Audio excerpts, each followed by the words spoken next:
শীতকালে সিমের বিচি আমাদের সবার অনেক প্রিয় একটা খাবার, কিন্তু এই সিমের বিচির খোসা ছাড়ানোটা অনেক কষ্টের, কারণ এতে নখের ভিতর ঢুকে যায়, আঙুল ব্যথা করে এবং সেটা অনেক বেশি সময় সাপেক্ষ। তো আজকে আমি আপনাদের একটি ভালো পদ্ধতি বলে দেবো, যাতে খুব অল্প সময় কোনো ধরনের নখের ব্যথা ছাড়াই খুব সহজে আপনারা সিমের বিচি ছিলতে পারবেন। তো দেখুন, এখানে আমি পানি দিয়ে চুলায় তার ভেতর সিমের বিচিটা ধুয়ে দিয়ে দিয়েছি।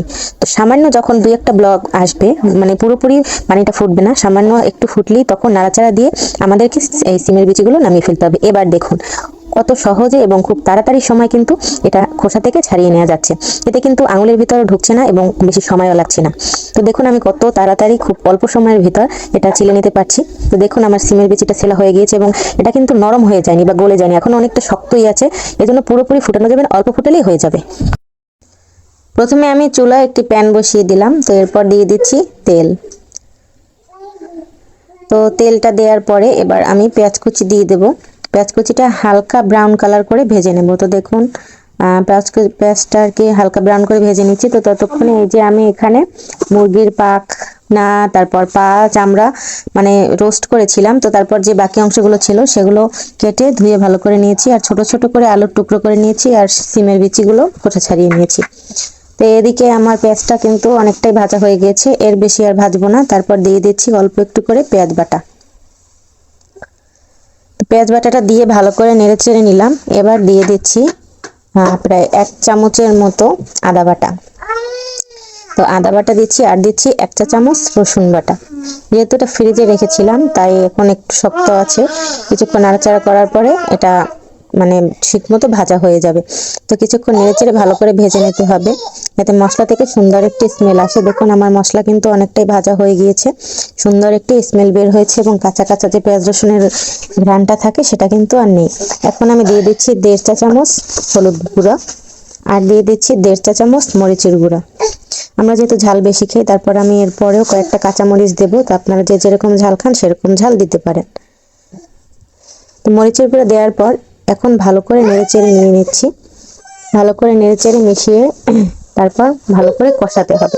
এরপর দিয়ে দিচ্ছি 1 চা চামচ মানে পরিমাণ মতো, আমি এটা হচ্ছে 1 চা চামচ বলবো না, পরিমাণ মতো লবণ। লবণটা সেটা স্বাদ এবং পরিমাণ অনুযায়ী দেওয়া যায়। তো এরপর দিয়েছি দারচিনি এবং এলাচ। দারচিনি দেওয়ার পর আমি দিয়ে দিচ্ছি জিরার গুঁড়া। তো এরপর আমি এই মশলার সাথে একেবারেই যে মুরগির পাখনা, তারপর পা আছে মানে যেগুলো আছে সেগুলোকে দিয়ে দিচ্ছি, কারণ মশলার সাথে একেবারে এটাকে কষিয়ে নেব। তো এখন ভালো করে এটাকে আমি কষিয়ে নেব প্রায় 5 মিনিটের মতো। তো পানি দেওয়া ছাড়াই আমি এরকম ঢাকনা দিয়ে ঢেকে রাখলাম। তো 5 মিনিট পর দেখুন এটা থেকে একেবারে তেল বের হয়ে গেছে, এখানে কিন্তু একটুও পানি নাই, পুরোটাই কিন্তু তেল বের হয়ে গেছে। সুন্দর মতো কিন্তু কষানো হয়ে গিয়েছে। আর যেহেতু এটা সোনালী মুরগি, তো সেহেতু মানে বেশিক্ষণ সিদ্ধ করার কোনো দরকার নেই, এখনই অনেকটা সিদ্ধ হয়ে গেছে। এর বেশি আর আমার এক্সট্রা করে পানি দিয়ে সিদ্ধ করতে হবে না। এর ভেতর দিয়ে দিচ্ছি আমি সেই কাটা আলুগুলো ছোট ছোট টুকরো করে কেটে নিয়েছিলাম, আর দিয়ে দিচ্ছি সিমের বিচি।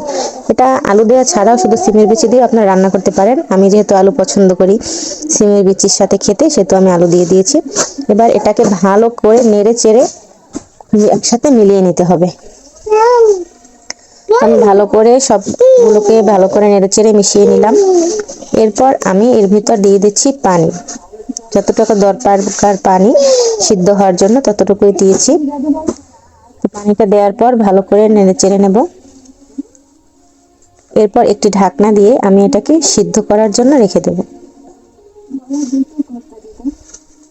দেখুন আমার রান্না কিন্তু অলমোস্ট ডান, এখন মাঝামাঝি পর্যায়ে আছে। এই পর্যায়ে আমি কয়েকটি কাঁচামরিচ দিয়ে দিয়েছি। আমার দেখুন আলু, সিম, তারপর যে মুরগির পা মানে অন্যান্য কিছু আছে সেগুলো কিন্তু সিদ্ধ হয়ে গিয়েছে। দেখুন আমার রান্না কিন্তু শেষ, কত সুন্দর হয়েছে। আর এখন ঝোলটা যতটা পাতলা মনে হচ্ছে, এটা ঠান্ডা হওয়ার পর কিন্তু অনেকটা ঘন হয়ে যাবে, কারণ যেহেতু এখানে সিমের বিচি দেওয়া। তো আপনি এরকম করে রান্না করতে পারেন, এটা রান্না করা কিন্তু অনেক সুস্বাদু এবং খেতে দারুণ মজা।